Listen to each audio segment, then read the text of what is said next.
और वर्तमान में मैं विदेश एजुकेशन के लिए बच्चों को एमबीबीएस पढ़ाई के लिए और जो बच्चे कनाडा यूके अमेरिका जाते हैं वो काम मैं कर रहा हूँ। सबसे पहले मैं शुरुआत करता हूँ अपने सेना के जीवन में। जब मैं 19 वर्ष का था तो भारतीय थल सेना में मेरी एंट्री हुई और उस टाइम में वर्तमान में कांग्रेस सरकार अपने देश पे राज कर रही थी। बहुत सी बातें मैं ऐसे बताऊंगा जो आपने कभी नहीं सुनी होगी।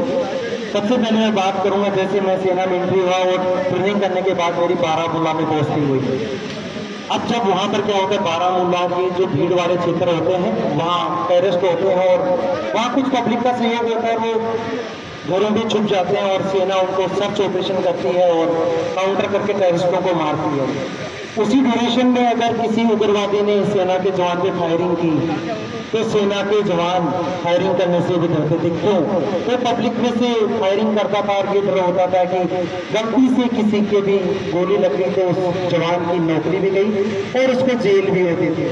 मेरे देखते देखते भारतीय सेना में पूरी गवर्नमेंट में बदलाव हुआ और बीजेपी गवर्नमेंट का शासन हुआ और प्रधानमंत्री नरेंद्र मोदी जी के हाथों में कमान आई और इतना फ्री हैंड सेना को कर दिया जिसका आप सोच भी नहीं सकते। सेना अपना व्यक्तिगत फैसले अभी खुद लेती है, किसी भी गवर्नमेंट और उसको इजाजत नहीं होती। वो अपनी कार्रवाई जिस काम के लिए सेना को बनाया है वो स्वयं अपना काम करती है, उसको गवर्नमेंट ने फ्री हैंड कर दिया। मैं एक उदाहरण दूंगा, अपने बॉर्डर एरिया पर 9 जाब रेजिमेंट तैनात थी और उस टाइम में भी आपने सर्जिकल स्ट्राइक का नाम सुना, उस टाइम में भी होती थी लेकिन गवर्नमेंट का आदेश नहीं होता था। अगर भारतीय सेना ने पाकिस्तान में जाकर अगर कोई कार्रवाई की तो कमांडर और उस यूनिट की उसको डिमोशन भी किया जाता था और पनिशमेंट भी दिया जाता था। हादसा एक 9 जाब रेजिमेंट के साथ लाइव मेरा देखा हुआ है। गलती से वहाँ पाकिस्तानी टेररिस्ट आते हैं और अपने एक जवान की गर्दनों काट के पाकिस्तान ले जाते हैं और हुआ क्या कि सेना की सारी टुकड़ी इकट्ठी होती है और बात आती है बदले की कि हमें बदला लेना चाहिए।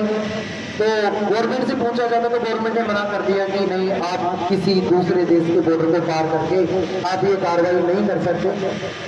6 महीने का इंतजार करना पड़ा।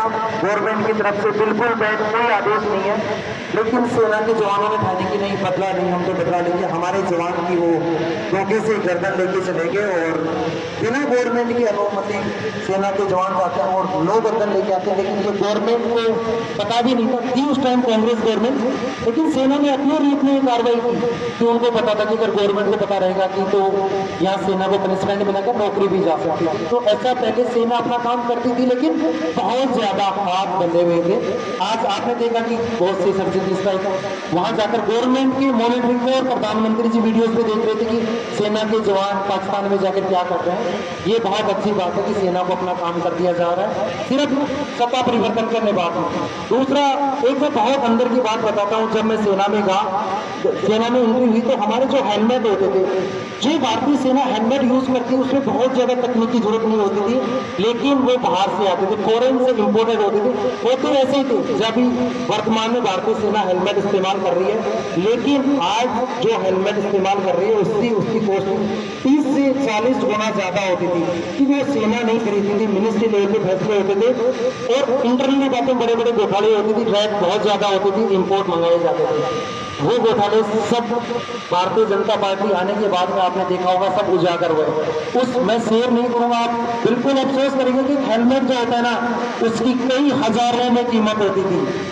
फिर सेना का रोल नहीं होता था जो परचेज करने में, मिनिस्ट्री का रोल होता था। आज मेरे देखते देखते भारतीय सेना में ये बदलाव हुआ है कि बहुत सी आधे से ज्यादा इक्विपमेंट हम अपना देश खुद बना रहा है और उसकी जो कॉस्टिंग देखोगे तो बहुत साधारण से कॉस्टिंग। क्या हेलमेट और क्या जैकेट बनाने में कोई टेक्निक चाहिए होती? नहीं चाहिए होती।